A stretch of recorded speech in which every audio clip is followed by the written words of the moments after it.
are at Thornton Watlass. It's a while since we've done a vlog, but I've got quite a bit of content to get through. Basically, this vlog's going to cover all the sites we've been to and the highlights of those visits. We've been to Witton Gilbert, we did Diggerland with the kids, we went to Paul and Vicky's anniversary. We then went down to Whedon, a little place just near Silverstone, to enable us to easily get into Silverstone the next morning. I've actually doing another vlog on the journey to Silverstone. After the Grand Prix we went to York, looked at Narrowboat Escapology, which was a boat we had built in 2008, and it's the first time we've seen it since we had to sell it before we went to Dubai. We then going to Pickering for a family get together, so my sister was over from Seattle. Then up to Seahouses in Northumberland to see the kids and Robert and Suzanne. Then we came from Seahouses to where we are now at Thornton Watlass. We initially booked this to watch the cricket. The cricket's just starting now, so we're going to get out there shortly to watch that. As well as the sites, there's a few other little bits of DIY that we're going to tidy up in terms of to cover. There's a bit of plumbing, yeah, me doing plumbing, and there's also curing a rattle on the caravan where when the wind's blowing it rattles the cover on the water tap, which we quick fix.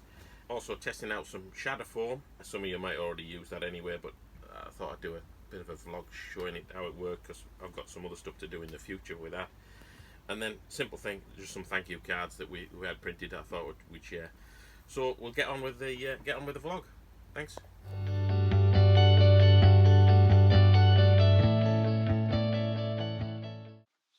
So Witton Gilbert, we went there to obviously celebrate Paul and Vicky Harrison's wedding anniversary.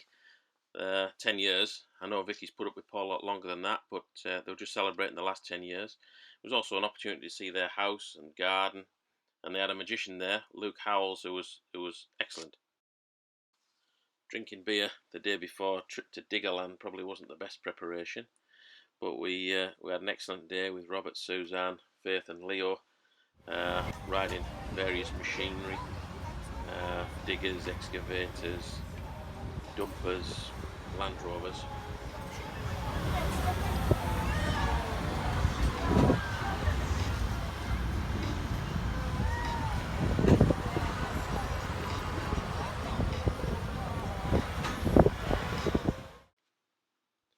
Here's Robert taking Leo for a ride round a course on a dumper, and then Faith taking her brother for a ride round a course in the Land Rover. This is the view from the glorified pallet, really, on the top of a telehandler, looking down on some of the mini diggers on the site. So the following day, we made our way down to Whedon. We based ourselves here, so it was ideally located to get to Silverstone the following morning, so we could get in there in good time.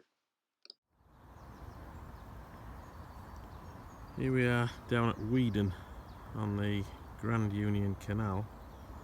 It's quite an early start this morning because we're going up to Silverstone. I think the sun's just trying to come out up there. But, we're not coupled up yet, but we're all about ready to go. The Whedon site's an excellent site for an overnight stop, particularly if you want to get to Silverstone early the following morning, because it's very close to the M1.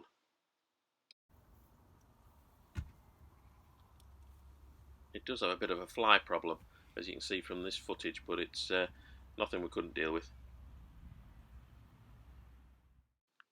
So Silverstone, we've got a really good pitch because we got there early.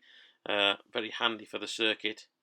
All the pitches are pretty close together. The grass is pretty long. It's a festival type site, but it was a good weekend. Everybody had the obligatory itchy festival armbands that I managed to solve a way of getting them on and off without having to sleep and shower in them, etc. But yeah, it was a good weekend, and we had a good result at the end with Lewis winning.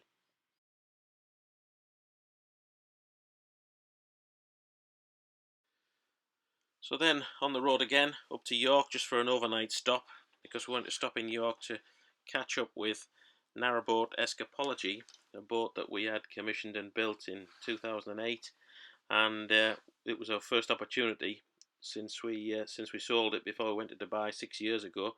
Opportunity to catch up with Nigel and Diane. Nigel's the guy on the left, Diane's the lady on the right. I'm not sure who the guy in the middle is with the black eyes, but no doubt Nigel will be able to tell us. Then on the road, next day to Pickering. We selected Pickering because it's just down the road from my parents, and my sister was coming over from Seattle with a family, so it was an opportunity to catch up with them there. We visited a few places, spent a bit of time in York. We managed to convince the local Bobby to lock my two nephews up. Visited Dick Turpin's grave, and we spent a day at the beach as well. It wasn't particularly nice weather, but it didn't stop the boys stripping off and going in the sea. And we made a boat on the beach. Seahouses was next stop, to see Robert and Suzanne and the grandchildren again. We stayed at Spring Hill Farm caravan site. Not our ideal site. It was very noisy. It didn't stop us having a good time with the grandchildren and making the most of the only very hot spell that we've experienced in the UK this year so far. We visited Northumberland, which is probably a great place to visit on a nice day. These photos are someone else's, but we went on a nice rainy day. In the Craster Arms, we actually found one of these stones that school children paint and then hide, and then the idea is you take a photograph of it where you found it and publish it on their Facebook page. Not exactly sure why school children should be in the Craster Arms, but we enjoyed hiding it all the same. One of the last places we visited before we left Northumberland and headed south was Rothbury, which is a great little town. We enjoyed using the stepping stones across the river. It marks the place where Raoul Moat committed suicide under police surveillance after he'd been on the run for several days after murdering his ex-girlfriend and shooting a policeman in the face. So, Thornton Watlass, an estate village in North Yorkshire. Absolutely cracking little village. The village green is actually the cricket pitch for the village as well. Here's a view of the village green one morning. Great little pub looking on the village green too. This building is actually the village hall and also acts as the pavilion. And then this little side road is the access to just where we're camping through these pretty narrow gate posts, I'll have you know. Hopefully this footage doesn't make you feel sick, but just past this haystack on the right, you go through this little small orchard. Again, a little bit tricky with a rather large twin axle caravan, but nonetheless we navigated it without incident, and we've got a pitch just on the left hand side here. It's an excellent quiet little site.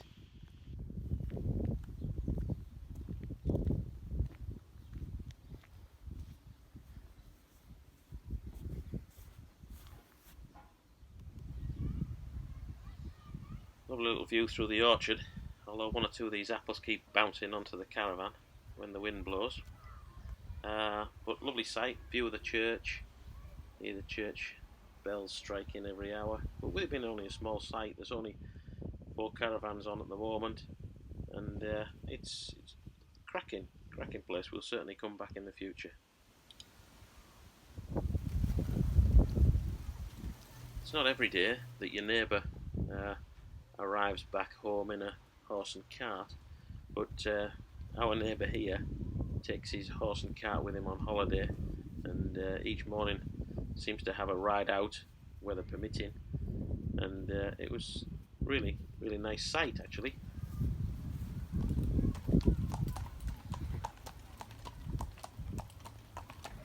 Hey.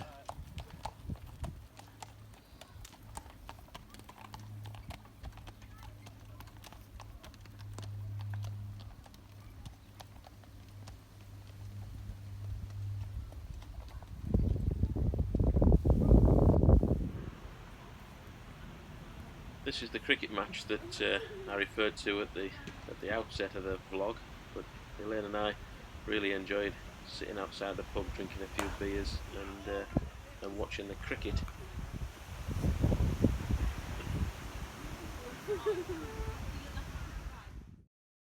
Anyway, on to the DIY. Yes, me and a bit of plumbing. Yeah, each of the sites, the pitches on the site, have their own tap. So it gave me the opportunity to create a setup for the van, so that I don't need to keep filling the water container every day. This is basically how I did it.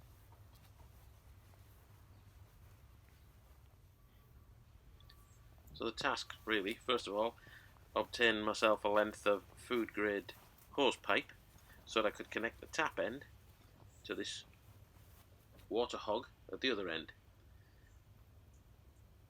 First thing to do was to take the water hog inside and fit the float valve.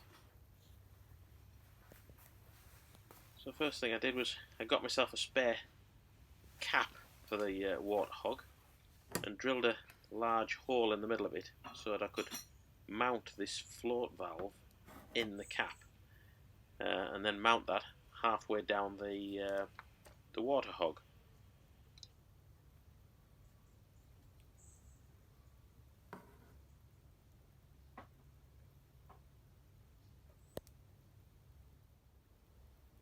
It's important to know that you've got the float the correct way up after you've screwed it into the water hog. So I just drew a black line to represent the top of the float valve. Basically, unscrew the cap, it's there, insert the float valve, and then screw that on.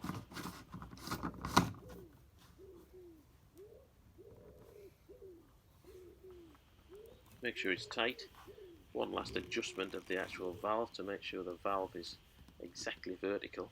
So I don't want it to be filling up without it needing to be filled up, otherwise we'll have water all over the site. There's the black line representing the top of the valve.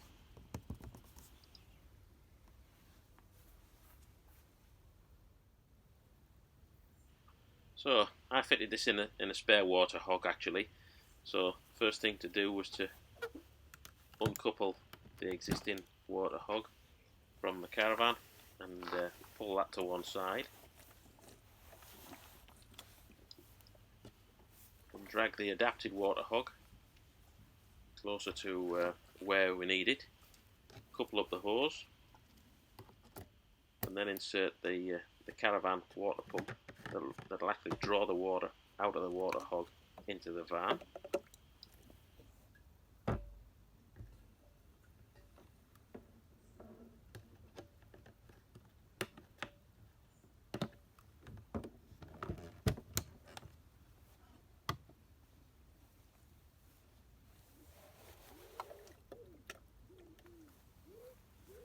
So that's this end of the operation sorted out.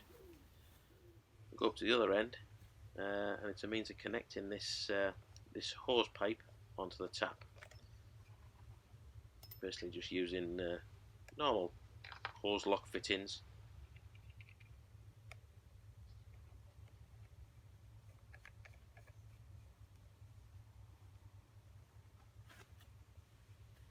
Tighten them up and connect the hose. Again, just click it on, same as a normal garden hose.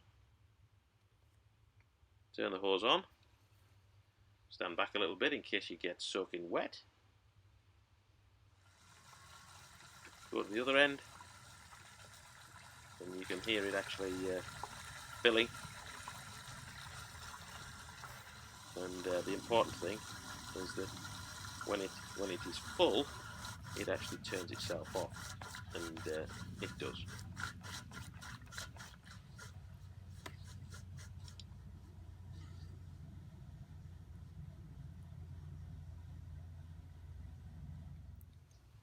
I did, however, notice there was a bit of a leak still at the tap end, and it's actually coming from the tap itself. It's not my plumbing, honestly. So I just nipped that up a bit to make sure it wasn't left dripping the whole of the duration of our stay on site.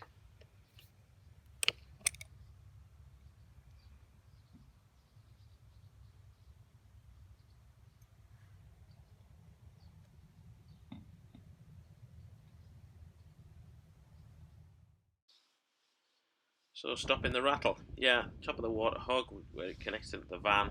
There's a small chatty plastic trapdoor that clicks shut when there's no pipe in, but there's no facility to actually click it in an open position or a half open position. So as the wind blows, it rattles against this pipe attachment and drives everybody mad. So first job was to reach for the Velcro dots and some little Velcro straps that I have that I use around the van quite a bit to tidy cables up and the like, and basically stick the little Velcro dot on the front edge of the trapdoor. It might have been better if it had a white Velcro dot, but you can't have everything on board a caravan. So put the dot on, put the strap around the pipe. That can be disconnected whenever. It'll just stay on the pipe. Put the dot on the front edge. In the middle. Note in the middle. Swift, don't stick any stickers in the right position. And it's just a case of fixing it up. That stops it lifting. Yeah, Shadowform. I've got a fairly big project next year planned for fitting out a trailer and getting all my tools into a trailer, so that I've got a mobile sort of workshop, if you like. But I haven't bought the trailer yet either. But I just wanted to check out Shadowform. It looks a really good bit of kit, and I didn't know how tricky it was to actually install, so I got myself, well, in fact the kit comes with some instructions and a scalpel and a little pack of 5 or 6 spare blades in a foil wrap. I'd also got myself my own scalpel and some blades from a hobby shop in readiness, just in case the stuff that came in the kit wasn't up to the job.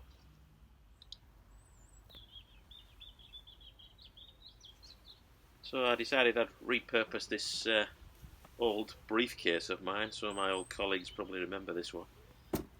It's been in storage ever since I stopped using it. I think probably since laptops came in, to be fair. But yeah, solid sort of a case, so I'll try and fit that out for all my equipment for doing portable appliance testing. So first job was to make a bit of a cardboard template to fit the bottom of the case, then use that template to cut out the foam, the main piece of foam.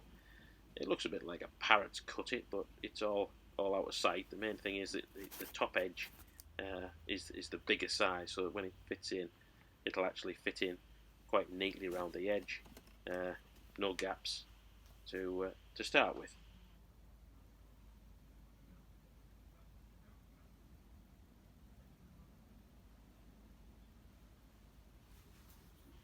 I then planned how I was going to fit all my tools into the case, lay them all out, and then began cutting them out, larger pieces first.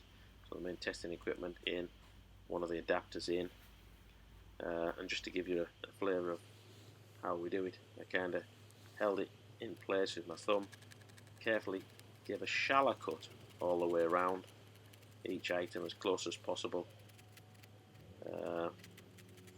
so it's as neat as possible.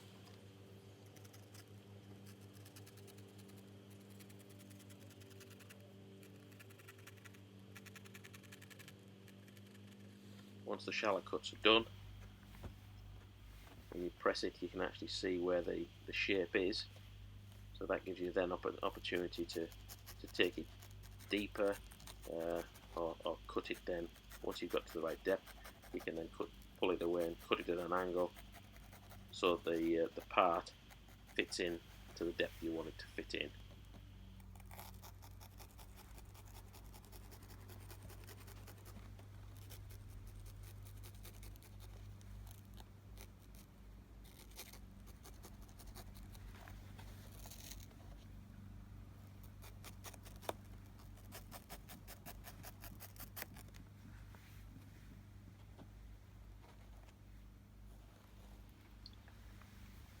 reasonably happy with that.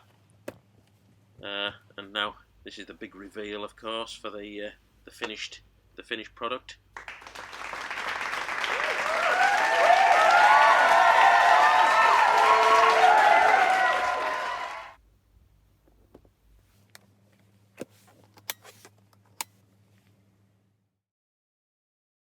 So, last one, thank you cards. Yeah, just an idea we had that, you know, it's quite nice to just say thanks to the people when we leave a site. Often they're not here in attendance, it's just a farmhouse or whatever, so it's quite good to just drop them a line to say we liked it here. I don't think Spring Hill in Seahouses will be getting any cards from us, but sort of sites that we like to just say thanks for this, thanks for that. Some sites were leaving us eggs, for example, outside of the caravan. So that more or less wraps up the vlog this time. Until next time, see you later.